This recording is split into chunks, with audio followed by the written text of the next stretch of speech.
رفاقنا في منسقية البقاع الغربي وراشية الذين ناضلوا ويناضلوا من أجل استمرار نهج الشهيد رفيق الحريري، كلنا اليوم سمع لما تشير به وتبشرنا به للأيام المقبلة.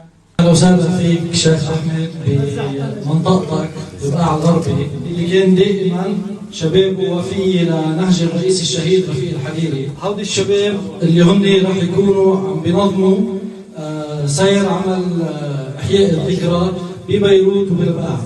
من حي روح مفعمة بعبق الحب للرئيس الشهيد رفيق الحريري الموجودة عند كل واحد فيكم ووحدة فيكم. الجندي المجهول بكل منسيات المعلوم هو قطاع الشباب التيار المستقبل، اللي دايما كانوا سباقين انه يكونوا بالساحات الساحة راجعين لنسمع توجهات الجديدة اللي بده يقولها الرئيس الحريري بهيدي المناسبة.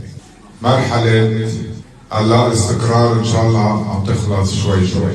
اليوم بعد 20 سنة بعدكم صامدين وصابرين.